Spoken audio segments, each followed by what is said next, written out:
A very, very good, in fact, not a very, an absolutely perfectly wonderful good evening to two full tossers, myself, Dan Nicholl, and from the chiseled, elegant, and graceful Alan Committie, as we welcome you from the Laura Volvot Cover Drive Tribute Centre, split online between my particular corner of Johannesburg and Alan's particular corner of Lower Plumstead.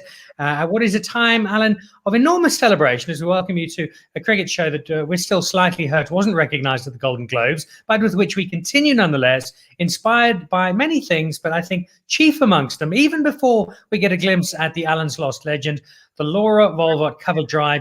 It might be the single greatest thing in sport at the moment, Alan Committie. Well, there's no discussion there. In fact, I don't even know why we brought it up. It clearly is the most unbelievably coruscating, magnificent thing to have ever existed inside sport, art, and anything that has been man-made or not.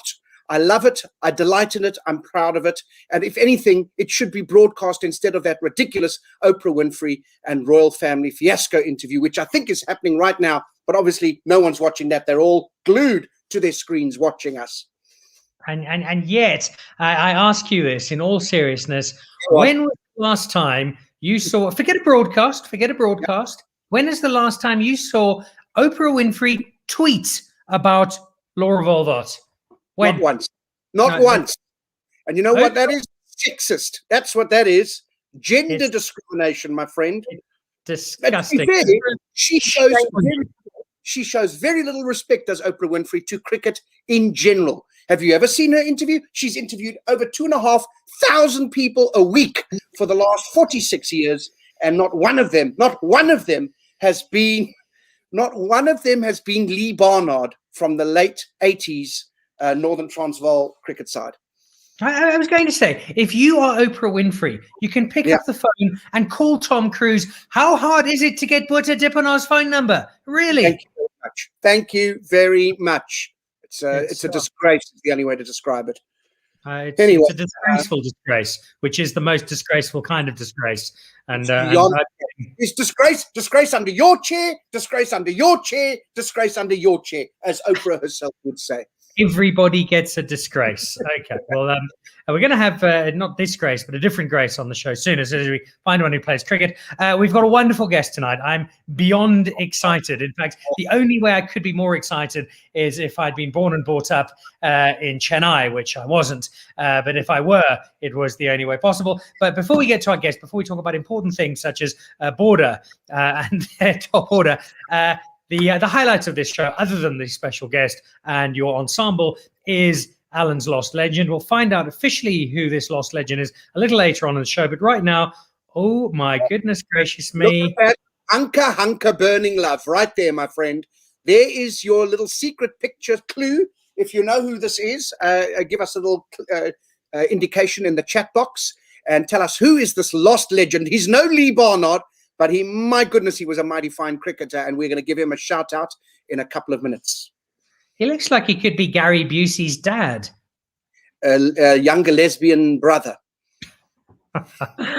All right, let's get on to some fabulous cricket, and the cricket has kicked off. Gino Fernandez is loving the show. Good for you, Gino. We love you. Michelle Cavarnos. But Michelle Cavarnos has got 4 crying, laughing emojis. Gino has only got 3. Therefore, Michelle likes the show 33% more than Gino. And these are important statistics in a cricket show. Not as important, though, as the one which has the cricket fans of border. And we know they don't have the internet in the border, so they're not watching this. But we are sending them the show by DHL next week on a VHS that's been recorded over an earlier episode of Agoli to arrive in time for them to watch. 16 all out, Alan Committie. These are dark days for border cricket. Dark days. At one point, Michael Vaughan thought it was the English cricket side batting in India. But of course it wasn't. It was border. I think they batted again, and then I think they batted 4 times, and they still haven't got to 50. I don't know what's happened. Border. Listen, it wasn't one of in the top 3 or 4, but it's a fine. 16. And was it you that said to me off air? And I don't want to, talk about what we talk about off air, but they've actually equaled their worst record. So they didn't even better that. It's the same. Let's look at the silver lining here, because we're a positive pair, Alan Committie. We are positive pair. Consistency. They've made 16 all out before. They've made 16 all out again. At least there is that for the border cricket fans to draw comfort for as the clouds hover above the cricketing horizon of the border region. But the shame it brings on the Hal family is what upsets me the most. Do you know what I mean? There's a legacy there that is just thrown to the side, and I'm disappointed. Think of the Hals, all the Hals. I think there are 12 of them that played in the same side for border, 1987 through 80. Well, through 87, just through 87, just the 3 games. And that still only got them 16, even with 12 people in the team from the same family, without including cousins and other assorted relatives and nearby friends who dropped by to watch. Okay, so let's move on from border, because it really is harrowing. And let's go back to Laura Volvo, both because we've got the biggest cricketing crush either of us have had since Jacques Kallis, because she's just glorious to watch. And it was almost a 10-wicket hammering. I don't know if you saw, Laura was given out unfairly, a Yorker that was missing leg stump by about the width of an aging Darrell Hare, and yet still given out, and we could have won by 10 wickets. Correct. It was a Steve Bucknor-esque decision, if I may be so bold as to say. Yeah, exactly. Facing the wrong way, at square leg. He wasn't even at the right. I mean, it's just ridiculous. And an out, it should be challenged. It should be challenged over and over again. Now, the interesting statistic there is that she's got to 2,000 runs quicker than anybody else in South African. It's extraordinary. Yeah. AB, sorry, Quinton de Kock. Afraid not. AB, no. She has scored over 2,000 runs. She's still 21. Now, this is the only space, Alan Committie, and I know that you'll feel a sense of bonding with me over this only element of slight. I'm not quite such a big Laura fan, because you watch her cover drive and you're smitten. Her general cricket is peerless. But then you remember she has released a hit single. She is a qualified doctor. I think she's a pilot and an engineer as well. For her father's 3rd birthday, she built him a replica of the Taj Mahal in the garden. There's nothing this woman cannot do. Nothing that she can't do. Unbelievable. Oh. All right. I don't know. Do we talk to a guest, or do we just stop there? Because really, that's the peak, isn't it?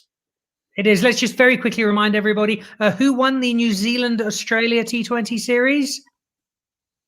New Zealand. Oh dear, Australia losing. Australia. Oh, that's disappointing. And they came. No, they didn't. They were trounced in that 5th T20 international. Yes, with lovely Tony. They really did get captured, and so that was lovely. And again, lots of South African presence, strong South African influence in the game. So well done to everyone concerned. Happy days. We have our guest. I know he's raring to go. He's very excited about this. Just before highlight of the show is your lost legend. So let's find out who is this week's Alan's lost legend.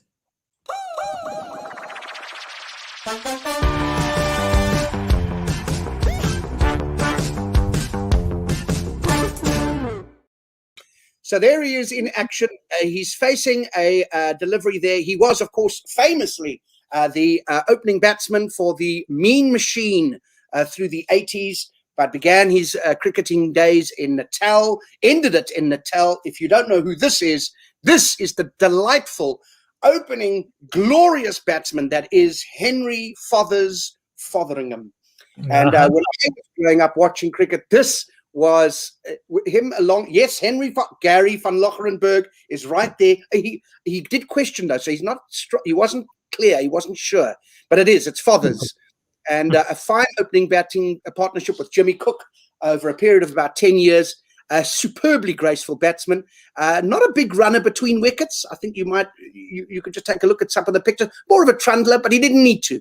An accumulator of runs, little nurdles, beautiful cover drive, and would occasionally turn his arm over, as everyone did in the 80s and 90s effectively, but a fantastic cricketer, and I think deserving of our lost legends shout out. He's no Lee Barnard, but he is Henry Fotheringham, and that name itself. Look at that. There's his benefit year. Remember when all the cricketers got benefit years? There's his little book. lovely little. I think that probably Richie Ryle probably painted that. You could imagine, and it's the book looks a bit battered, and well, that's all right. He was a good man, a fine cricketer, and he is this week's lost legend. Indeed he is. And well done to Gary van Lochenberg. If this was a rugby show, Gary van Lochenberg would be a great lost legend. I think 9 games for Boerland at scrum half. So effectively almost the Henry Fothering of the Boerland rugby community. Well, but Border in rugby and Border scoring 16. Oh dear. All right. Well, let's go from a lost legend to a found legend, because we have found him in his 3rd floor garage, which is just below his helipad, which leads out into the indoor swimming pool with dolphins and fountains. No, it's not Chris Morris. It is, in fact, the original Chris Morris joining us on 2 full tosses. Please welcome the great Albie Morkel. Wow. Thanks for that intro, Dan.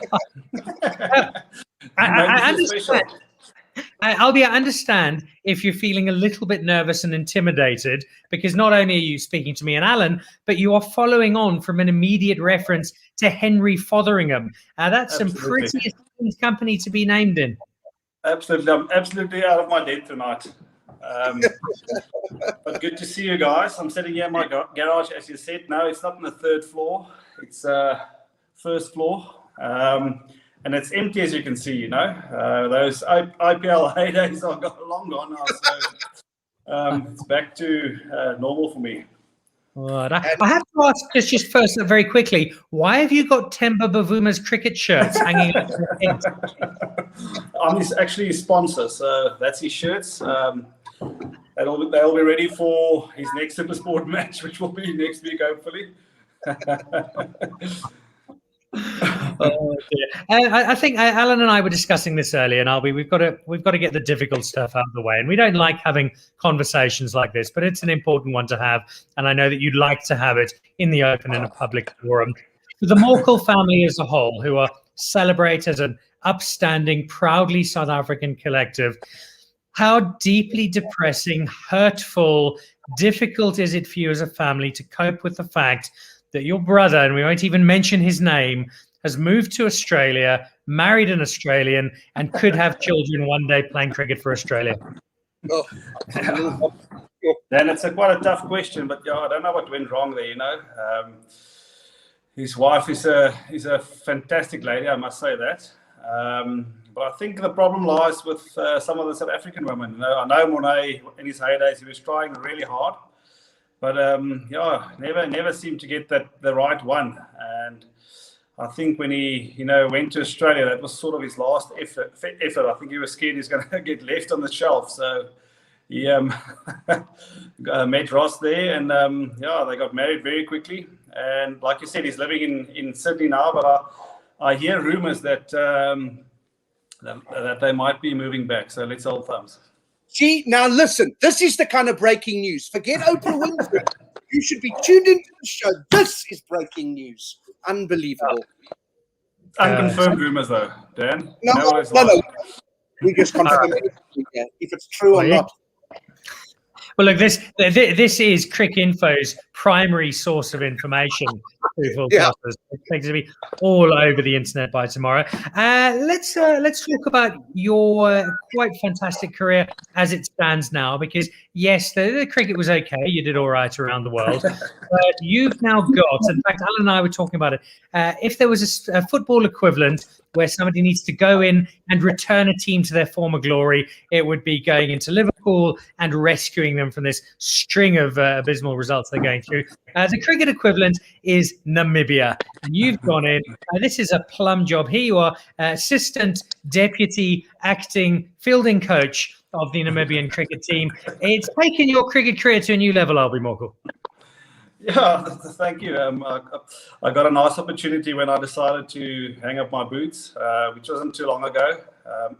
I know you always abused me for hanging on too long, so I was just waiting for an opportunity like that to sort of stay in the game a bit longer, even though you won't be playing. It was a nice transition for me, and it's been a fairy tale story so far, as you said.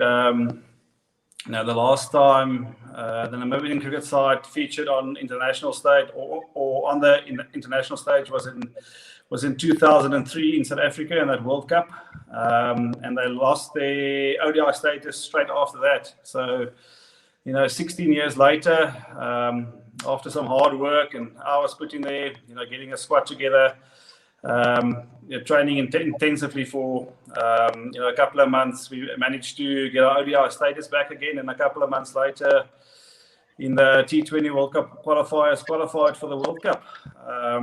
So that was good. That enabled the guys to earn salaries again. The sport turned professional again in Namibia. So it's really going well. Unfortunately, with the COVID and restrictions, we haven't played any competitive games for a year, but it looks like come April, we'll be back in the field again. And when you wander through the streets of do you get the same kind of incredible... I'm assuming Namibia, Chennai, the same kind of adoration and love from the fans. It's very similar, but there's only about 50,000 people living in Windhoek, so that's the only difference in about 5 million in Chennai. Yeah. No, it's a fantastic place, Windhoek. I don't know if you guys been there. It's a hidden gem of Africa. The people are so accommodating and friendly, and like I said earlier, we're having a ball there, and the next year there's some big tournaments coming up, so hopefully we can do well and maybe get some citizenship that side if all goes well in the World Cup. Now, I was going to say that there can't be anything much wrong with living in a city that's named after a beer, and a rather nice beer at that.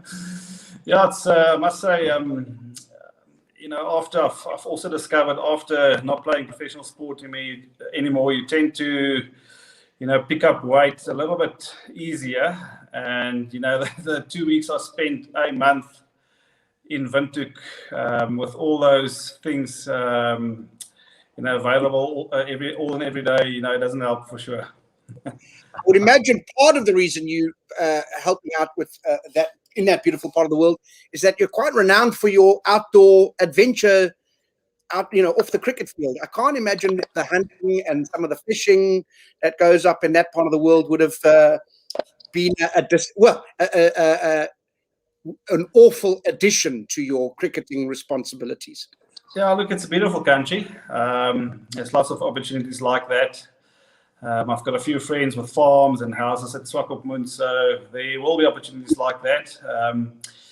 We haven't spent enough time there in terms of, if we don't train and play and inter-squad games to really explore those possibilities. But I've been on a few trips where I go, when I'm at home or for a week or two. I went fishing in a place called Miop, which is 200 kilometers south of Walvis Bay. It's in the desert. We camped there for a couple of days, and we basically lived off what you catch. That was a fantastic trip, and that's the amazing part of Namibia. That's such a diverse and massive country, and you can disappear if you want to for a weekend or a couple of days. It's fantastic.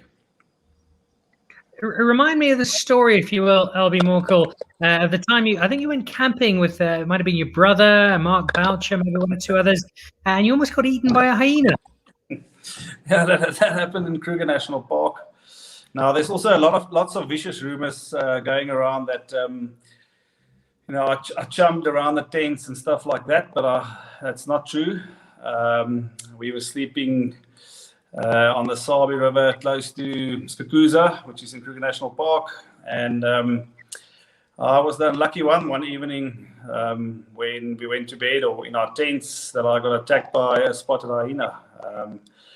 Luckily, I'm here to tell the story, so it wasn't too serious, but it actually got me, on the side of my head through the tent and gave us all a massive fright.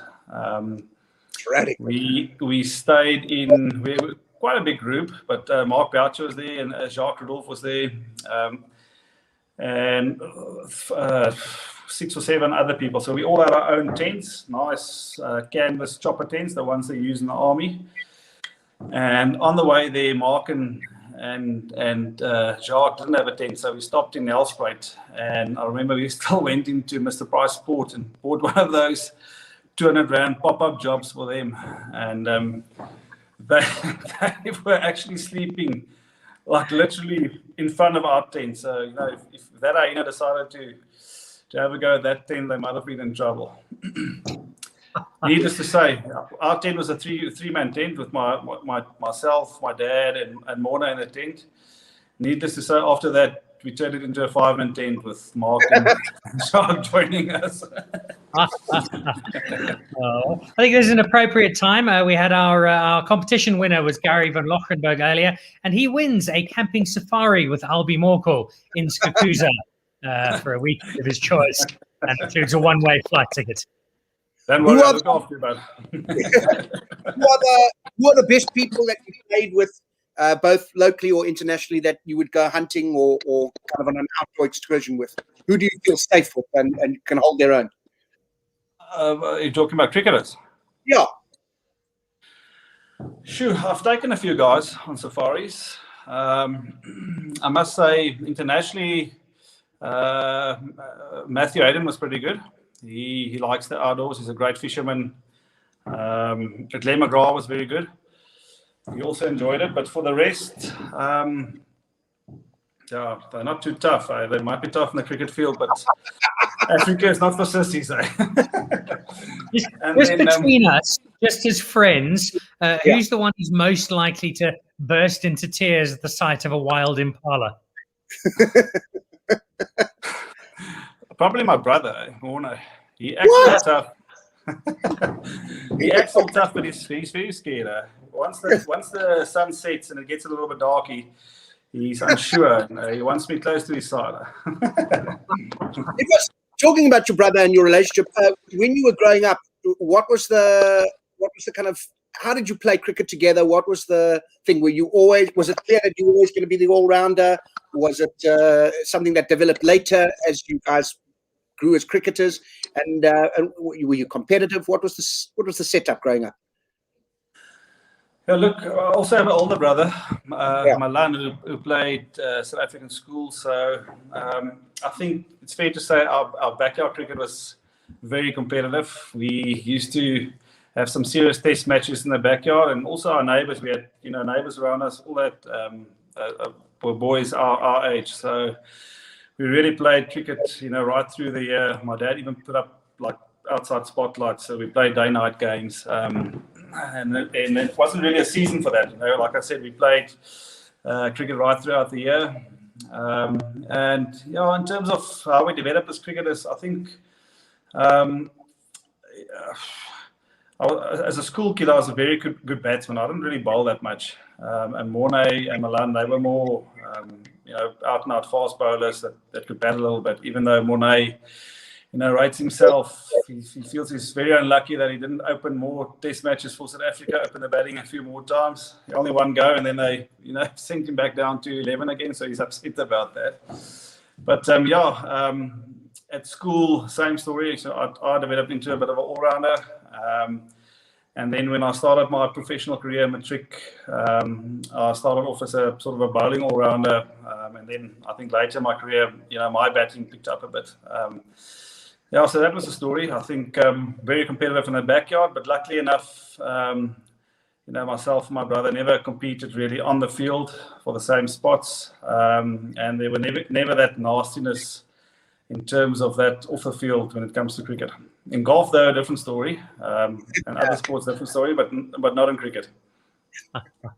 Here's an interesting quirk that you might not know, Albie, in that Alan's parents, being massive cricket fans, he went to a school called Westerford, which is a very English school, so he had to adapt his name slightly. But he was christened Milan Committie in celebration of your oldest brother. Lovely, thank you. I'll tell him what I just said now. Oh dear.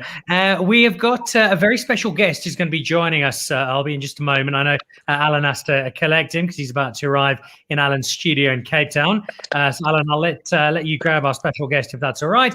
And while that happens, we have a quiz each week Albie, where we give you 5 questions, all on a range of different topics. Generally, the cricketers have been horrendous. Their success rate has been kind of up there with South African teams at World Cup. So we're hoping that you will be a shining example of cricket knowledge here this evening. It's not really cricket knowledge because today you've got a very special quiz based on your new adopted homeland, Namibia. But before I go into the quiz, Gary van Lochenberg sending in a comment, watching at the moment. And many years ago, Albie sat next to me on a flight to Joburg. The one thing I remember was Albie reading the Son newspaper. That's a true story. That's probably the only time I read it. Sorry, that must have been the only paper that was for sale at the airport. Fabulous stories in the Son. Thank you, Gary, for that particular memory. Okay, let's go. Are you ready for this quiz, Albie Morkel? Not really, but let's try. All right, so it's all about Namibia. It's going to be 5 photos, and each photo is a famous Namibian. So I want to see if you can identify our 5 famous Namibians. So let's start. Here's your very first famous Namibian. Do you know who that is? Yeah, the rugby player. What's his name? Jacques. His name is Jacques. He played for Saracens. That's half a point so far. You got half a point. Yeah, man. I'll come back to him now. Yeah. All right. We'll come back to that one right at the end. Okay, here's your second famous Namibian. Let me go a little quieter. That's a bit of a mixture between Patricia Lewis and someone else. I don't know. Well, make sure you're not in one of her audiences if she knows that you said them. That is Namibia's finest comedian based here in South Africa, Waylene Bjerkes, Savannah Newcomer of the Year. And I think she was on Trevor Noah's show as well, his comedian shows. Okay, you're sitting at... I do apologize. You're half from 2, and we will come back to that last if you can get Jacques' surname. Here's your third famous Namibian. Let's see if you can work out this one. Who's the cyclist in question? Cyclist, I don't know. No idea. It's a bit of a trick question because he's not actually a cyclist, or he thinks he is. Brother thinks he's an opening batsman. That would be David Higgs, owner of Marble and Saint, and the host of My Kitchen Rules. Yeah, he's going to be distraught because he's a big fan of yours. That's the last reservation you ever get at any of his restaurants. Okay, let's get number 4. Here's your 4th famous Namibian. Who's that? It's Frankie Fredericks. It is indeed. He basically, any question about Namibians, Frankie Fredericks is going to come up somewhere along the way. Well, is it Jacques Burger? It is Jacques Burger. Well done. Sorry. I'll be quickly WhatsApping his mates furiously from under his laptop. Okay. 2 from 4. If you get this one right, Albie, you've tied Darren Goff's record for the best score ever on 2 full tosses with our quiz. Here is your final Namibian. Oh, yes. Miss Universe. Oh, I've got it.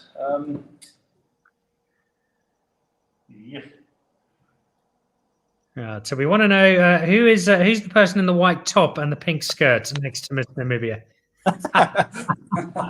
Is that not an old photo of yourself? Well, that was 1992, so that might be pushing it. She went on to become Miss Universe. I know her name because she worked in the IPL. I know her very well. It's just on the moment. What does her name start with? Just give me one hint. Just the letter. With an M. Michelle McLean. Michelle McLean. We will give it to you. There we go. 3 out of 5. Albie Morkel.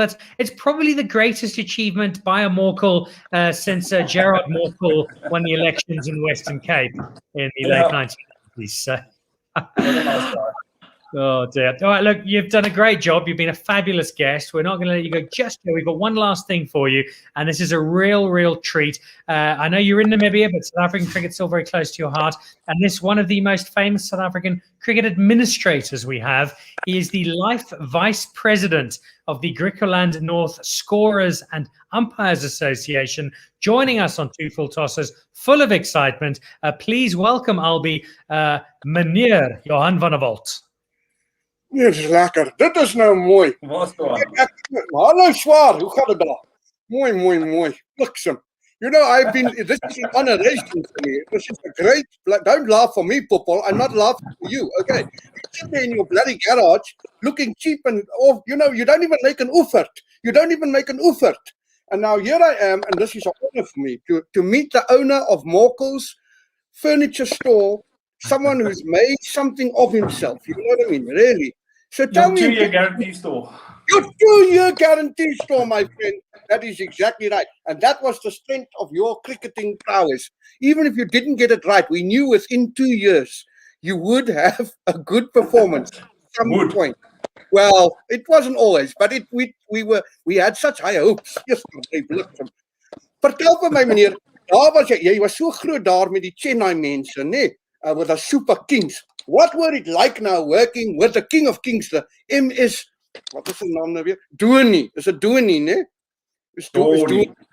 Dhoni. I don't think you can say that. You can say Dhoni. You were who was the boss? Because you're a strong character. What was I can imagine the two of you bumping heads sometimes. Would you bump heads? No, I don't like conflict. I try to avoid it if I can. So it was very easy working with him because he's sort of the same character. Hy wys nie baie op die veld nie, weet he's calm, cool and collective, and that's why he's a good leader. He's not a very emotional person, so and he knows how to get the best out of his players. Beautiful, man. I just want to say, I'm just looking for you now. I've just seen, like me, we've both got a little bit, my haartjie, this is my Kruiwagen comb over, which is beautiful. Jou daar, die haartjies loop so 'n bietjie wyd. You must maybe, yeah. No, it's nice. No, it works. It's what the young people, it's hip. Kyk, ek het nou 'n paar vragies, a couple of quick fire questions. No thinking, this will be easy for you. No thinking, you just answer just immediately. And then you just give me the answer and then no explanations because you can go on a bit. Okay, are you ready? Here we go. All right. Yeah. For you, bowling or batting? If you could only choose one, quickly, bowling or batting? Bat. Yesterday. Steve Waugh or Mark Waugh? Steve Waugh. Hunting or fishing? Now you can only choose one. Fishing. Brian McMillan or Lance Klusener? Klusener. Look, some Brian McMillan will be sure. Okay, this one is more typical. Prince William or Prince Harry? No, Prince Harry for sure. For sure. If you had to face only one of these at the peak of their career, facing Alan Donald or facing Dale Steyn? Ooh, that's a tough one. At the peak. Yo. Ooh, can I pull a hammy in that game or not? I think you prefer to face the hyena, quite honestly. Okay, here's one for you. This is more of your level. Are you ready? Is he dingo or Binnenlanders? Yeah. What's that? Okay, kyk, Noord-Transvaal, rugby. Yeah. Okay, and this is tough. Even when I say it, I can hear, I'm pulling myself, my julle, ek wil net, okay, you got to choose, jy moet kies. Uli Smit of Naas Botha? Nee, ek kies vir Naas. Ek like vir Naas. Hy's 'n legend. Okay, well that's wrong. That's fine. It's fine. You can't get everything right. In terms of coaches, Stephen Fleming or Gary Kirsten? Stephen Fleming. And then for you, my friend, a great all-rounder, would you prefer to hit a huge six that you hoik over mid-wicket or a beautiful classical straight drive just past the bowler for 4? That six is nice, eh? when the ball goes out the ground. You get more satisfaction out of it. You just want the screams and the shouts of the Chennai people. I knew it. This has been a great honoration. Thank you. Morne, which one have we got here? This is Albie, baie dankie. It's a groot eer, nee? Pragtig. No problem. That happens often. I'm not even the most famous cricketer in the family, so thank you. Ek moet nou loop. I can't stay. I must go. I've got things to do. Yes. Van kam jou hare. Bliksem. Los my uit. There I go like this. Beautiful. There we go. Thank you very much. What a treat. I mean, you've been interviewed by Mark Nicholas. You've been interviewed by Pommy and Bangwa, all of the greats. But to have a conversation with Meneer Johan van der Walt, that's as special as it gets there, Albie. No, it's very good. I think he's got a bright future ahead of him. I'm sure you know a few people at SuperSport. Maybe they must use him in that Afrikaans commentary box because, they need some help there. The chaos that would cause. Before we let you dash off, just very quickly remind us the schedule coming up, where Namibia is playing, who you're playing against, and leading up to that T20 World Cup. Well, it's a little bit of unknown still. April is definitely happening. We've got a home series against Uganda just to get things going. Then we're actually going to tour in South Africa versus South Africa A, which will be nice for us, and I'm sure for them. I haven't played for ages, the South African A side. And then we've got a tour to Scotland where, they must still decide for ODI series. They must decide the first week of April whether they can host us with all the COVID regulations. So after that, we've got a home tournament against UAE and Papua New Guinea. And then it's World Cup time. So hopefully by then, things will be close to normal. Uganda, Scotland, Papua New Guinea. Some tough tasks ahead of you there, Albie Morkel. Some tough tours, yeah. Yeah. Playing border. Yes. I heard you guys talking about that score sheet earlier. It's fantastic. And you guys forgot to mention the best thing about Laura Wolfart. Go on. What about a ponytail? That's a thing of beauty. It's incredible. It really is. We don't have enough ponytails in the men's side. That is the honest truth. Yeah. I think Farhad Bahadine is still trying to grow one, but just and then Jacques Cullis has sort of got one coming out the front now, which has been a little bit of work. Oh dear. We've had a wonderful time with you, Albie. We've had lots of people tuning in. Robin Cohen saying she loves it. Warren Dugmore, himself a fine athlete, saying "Lekker Albie man," pretending to speak Afrikaans there, Warren, but not very successfully. And Gail Committie, who is of course no relation at all, saying fabulous, Alan. Thank you very much, Albie. Good luck. I think I speak on behalf of all of us, and by all of us I mean me and Alan, when we say that you are by some distance the finest assistant deputy Namibian fielding coach we've had on two full time. And it is a very close call between you and Gerard Morkel for our all-time favorite Morkel. But you're definitely in the top two. Thank you. I appreciate those praises. Thank you. Lovely to have met you, sir. And I'm just going to be typing up the story. So you're saying Morne arrives this week from Australia, joining the T20 side with AB de Villiers and Chris Morris. This is great additions to our squad. Very exciting. So I'm just going to be typing that in. Yeah, and you can also type if they don't allow him back in, he's going to play for Australia in the World Cup because he's qualified. He's going to qualify. That could be. Yeah, yeah. All right. Well, I will leave with the sad news that Albie, you did cost me some money because I was convinced that you and Henry would both play for the Titans until you're at least 50. So Henry will play, Henry Davids, but you've said goodbye. But good luck with Namibia, the land of David Higgs and Waylene Bucas and Michelle McLean et al. Thank you so much for joining us, and been a real treat to have you with us tonight. Yes, guys. Thank you very much. So there we go. Albie Morkel, our very, very special guest, coming to you live from the Lara Wolvaardt Cover Drive Celebration Tribute Centre, split between my home here in Johannesburg and the small, cosy, perhaps, home that Alan has in southeastern Plumstead. Robin Cohen asking for more. We will have more next week with another very special guest with no idea as to what he or she is getting themselves in for. But until then, have a fabulous week. And as always, Alan, been an absolute delight. And I will see you back again next week. There's a cricket bat under your seat, and under your seat, and under your seat. Everyone's got a cricket bat. Good night.